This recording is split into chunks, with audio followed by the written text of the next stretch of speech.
Well, hello again after these many days. Today is Monday, Labor Day. I don't know whether it's appropriate to say have a happy Labor Day, but have a productive and meaningful Labor Day. That would be good. September 7th, 2020, Journal 381, T+534, I think. It's difficult for me to keep track of that, especially after 6 days in the hospital and just having returned home on Saturday afternoon. I'm not the kind of person that likes to spend a lot of time looking in the rearview mirror. It's difficult.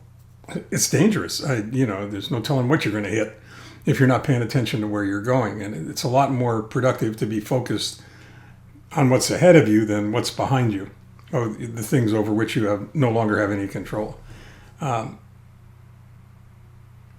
It's just plain hard to move forward when you're looking back. But sometimes it's important to realize where you've been in order to achieve some kind of a perspective on where you're going to be going in the future. And I think that this blog post and video is an explanation of that. Most of which is included in the video itself. But it goes to show you that things can change in a heartbeat. And it's dangerous to assume that just because things are going well, or they have been going well, that they're going to continue to go the way in which you'd like them to go. And it's important for all of us to recognize what's really important. So, as I sit here with a heart monitor attached to the upper quadrant of my chest and continue to recover from viral pleurisy, pericarditis, and bradycardia. Sounds like a law firm, doesn't it? These are the things I'd like to share on this Labor Day weekend. As far as where I'm going to be going in the future with all of this, well, I guess that just remains to be seen. We'll have to watch and see where that goes. But anytime that you're seriously ill, hospitalized, or you're confronted with your own fragility,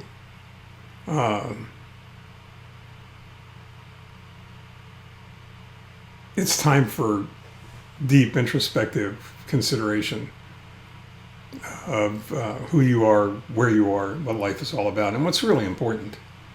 And as I wrote to a really good friend of mine this morning, travel companion, who just suffered a massive heart attack and may get out of the hospital today, I'm hoping he does.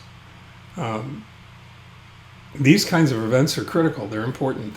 And they're, in many cases, they're a blessing, because they help us recognize what's meaningful. And what's really meaningful is who we are, where we are, what we're doing, and who we're with. So that's something to think about on this holiday weekend as it comes to a close. In the meantime, stay well, stay safe, stay home, take care. And hopefully I'll be able to start getting back on track, or at least as much on track as I want to. And we'll talk about that more later. Well, hi there. It's Wednesday, September 2nd, and you're right, it's not Halloween. So you're probably wondering why I'm dressed up this way, and you would be right to do so.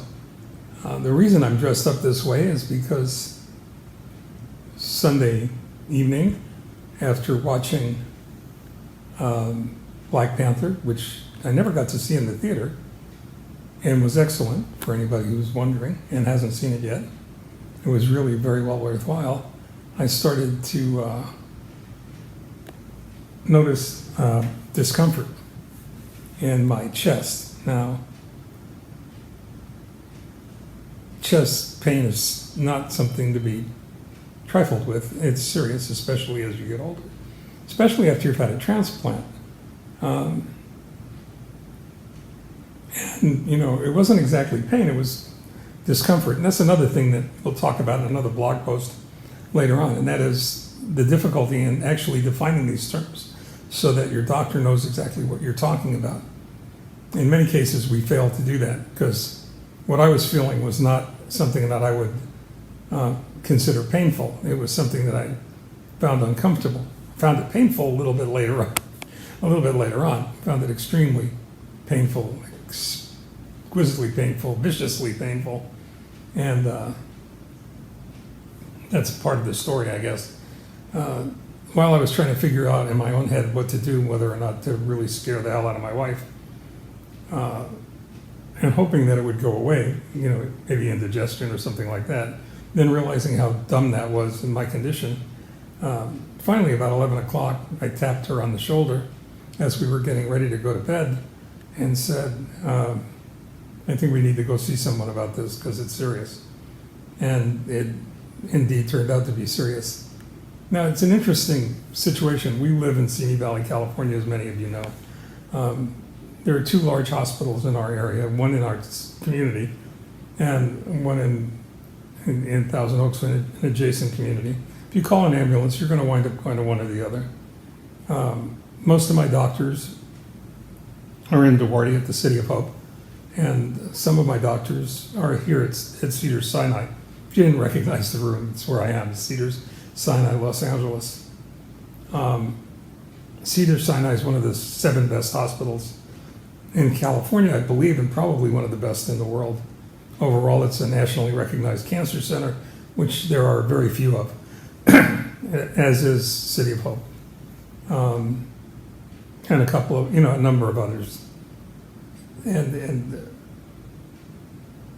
we got here, and I went through a battery of tests. By the time we had gotten here, and it's an interesting sidebar story off to the side of the article that you're writing, is why did I choose to come here rather than go to City of Hope? And the main reason was I thought I was having a heart problem, and my cardiologist is at the City of Hope.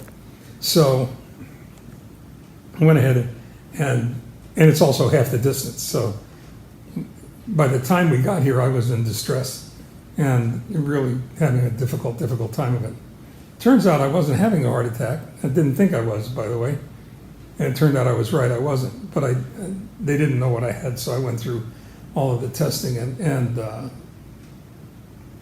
necessary workups,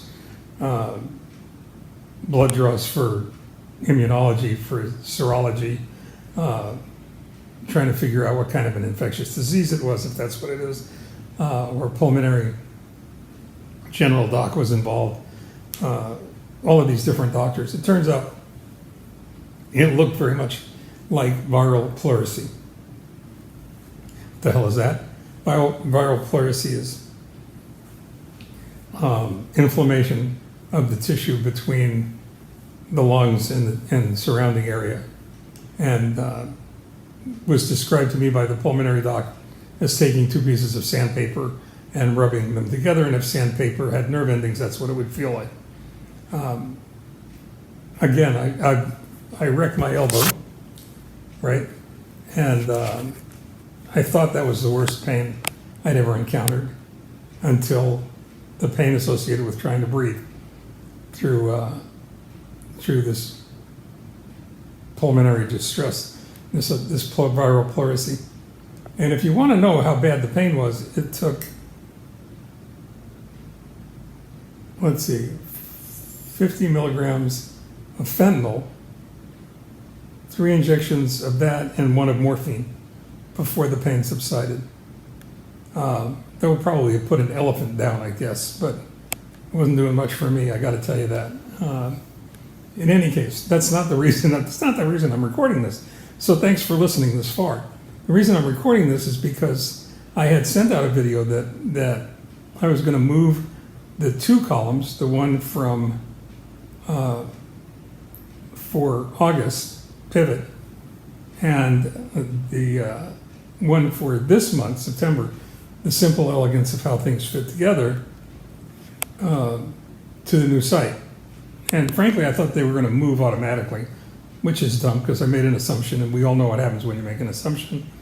And they didn't move over. So I was going to do that on Monday. Well, instead of doing that on Monday, I was here at the City of Hope doing this. So the good news is they started treating me as if it was viral pleurisy immediately, heavy dosages of steroids, and not the kind that pump you up, the kind that calm down the inflammation, and that's working. And it looks like we'll be home tomorrow.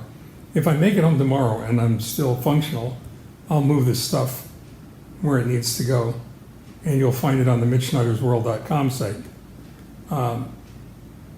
If I'm not functional, I'll have to wait one more day until Friday. But either way, it's going to find its way onto the site by the end of this week. And I thought I ought to give you a heads up on that because, you know, you certainly deserve that, having been with me on this journey for so long. But don't be surprised if you see a lot of material come out of this experience, because it's worthy of discussing. One of the things that's so incredible about Cedars is how well they have integrated a number of really highly skilled specialists into the hospital process. And there's a real discipline to orchestrating and managing all of these other disciplines. It doesn't happen by accident.